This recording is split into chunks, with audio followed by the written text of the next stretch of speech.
না, সত্যি আর মেনে নেওয়া যাচ্ছে না। একসঙ্গে এতগুলো নিরীহ ছাত্রছাত্রীর ভবিষ্যৎ নিয়ে এইভাবে ছিনিমিনি খেলা, জীবনের প্রথম বড় পরীক্ষায় এতগুলো ছেলেমেয়ের ভবিষ্যৎকে এইভাবে প্রশ্নচিহ্নের মুখে দাঁড় করিয়ে দেওয়ার দায় কার? অথচ এই পরীক্ষা নিয়ে এই রাজ্যের শিক্ষা দপ্তরের কত না গর্ব। তারা দাবি করে তারা রেকর্ড তাড়াতাড়ি সময়ের মধ্যে পরীক্ষার ফল প্রকাশ করে এবং একদম নির্ভুল ফল প্রকাশ করে। নির্ভুল ফলাফলের কি নমুনা নিজের চোখেই একবার দেখুন। মাধ্যমিকে 12,000 খাতায় ভুল, 12,468টি উত্তরপত্রে স্রেফ নম্বর যোগে গন্ডগোল। স্ক্রুটিনিতে নম্বর বাড়লো 22 পর্যন্ত, অর্থাৎ 22 নম্বর পর্যন্ত বেড়েছে স্ক্রুটিনিতে। ফলে মেধা তালিকায় স্থান বদলে গেল 4 জন পরীক্ষার্থীর।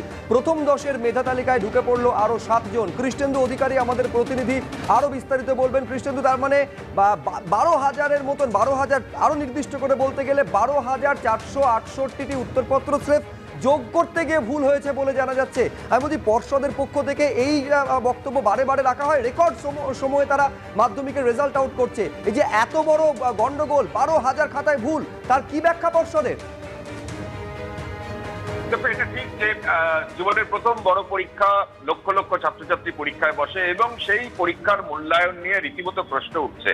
কারণ আজকেই মাধ্যমিকের স্ক্রুটিনি এবং রিভিউ রেজাল্ট বেরিয়েছে এবং সেখানে দেখা যাচ্ছে শুধুমাত্র হিসেবে গন্ডগোল হয়েছে 12,468টি খাতায় এবং 22 নম্বর পর্যন্ত যোগ করতে ভুলে গেছেন পরীক্ষক এবং কোনো একজন পরীক্ষার্থীর 22 নম্বর পর্যন্ত বেড়েছে এবং এর জেরে মেধা তালিকায় রদবদল হয়েছে। তুমি যেটা বললে, 4 জন ক্যান্ডিডেট বা পরীক্ষার্থী তার র্যাঙ্ক অদল বদল হয়েছে।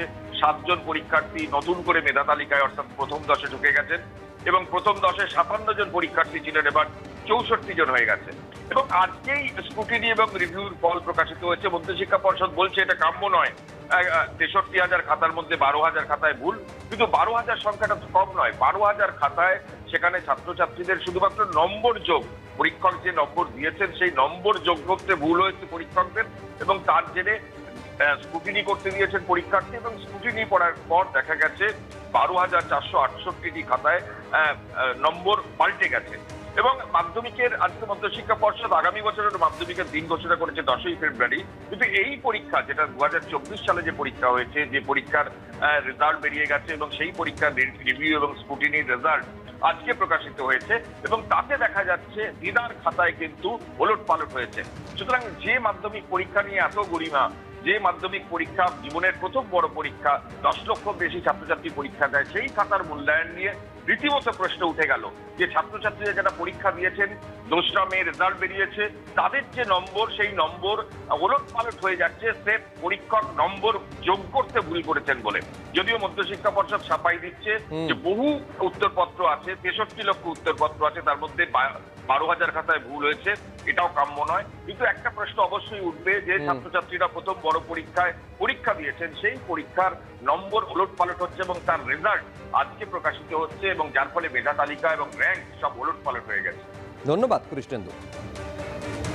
মাধ্যমিক শিক্ষা পর্ষদ আর উচ্চ মাধ্যমিক শিক্ষা সংসদ, এই উভয়ের মধ্যে সুষ্ঠু সমন্বয়ের অভাব, নাকি তড়িঘড়ি করে রেজাল্ট বের করে দেওয়ার চেষ্টা, নাকি একই শিক্ষকদের উভয় স্তরের খাতা দেখতে বাধ্য করা, অথবা শিক্ষকদের অযোগ্যতা, কোনটা এই বিপর্যয়ের জন্য দায়ী? কারণ অবশ্যই আমরা খোঁজার চেষ্টা করব বা খোঁজার চেষ্টা করাও হচ্ছে। কি মনে হয় তোমাদের বা আপনাদের? অবশ্যই লিখে কমেন্ট সেকশনে কমেন্ট করে জানাবেন। কিন্তু দোষটা জারি হোক না কেন, তার ফল কিন্তু ভুগতে হচ্ছে নিরপরাধ ছাত্রছাত্রীদের ভবিষ্যৎ আগামীতে কতটা সুরক্ষিত থাকবে সেই নিয়ে কিন্তু একটা বড় প্রশ্নচিহ্ন থেকেই যাচ্ছে।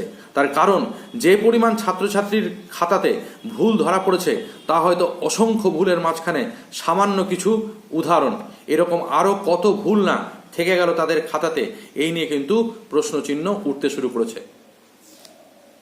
বিতর্কের এই আবহেই মাধ্যমিক শিক্ষা পর্ষদ কিন্তু আগামী বছর অর্থাৎ 2025-এর মাধ্যমিকের সংশোধিত যে পরীক্ষার রুটিন তা কিন্তু প্রকাশ করেছে। তোমরা স্ক্রিনে দেখতে পাচ্ছ সেই রুটিন এবং তার সাথে সাথে বেশ কিছু কিন্তু নিয়মাবলীরও পরিবর্তন করা হয়েছে। কি রয়েছে সেই সমস্ত পরিবর্তনগুলিতে জানতে হলে অবশ্যই এই ভিডিওর ডেসক্রিপশন বক্সে দেওয়া লিঙ্কে ক্লিক করে অবশ্যই দেখে নাও, কারণ তোমরা যারা আগামী বছর অর্থাৎ 2025-এ মাধ্যমিক পরীক্ষা দিতে চলেছো তাদের জন্য এই পরিবর্তনগুলো জানা খুবই জরুরি। তাই আজ এই পর্যন্তই, ভালো থেকো সকলে, ফিরছি খুব শীঘ্রই আবার নতুন কোনো খবর নিয়ে।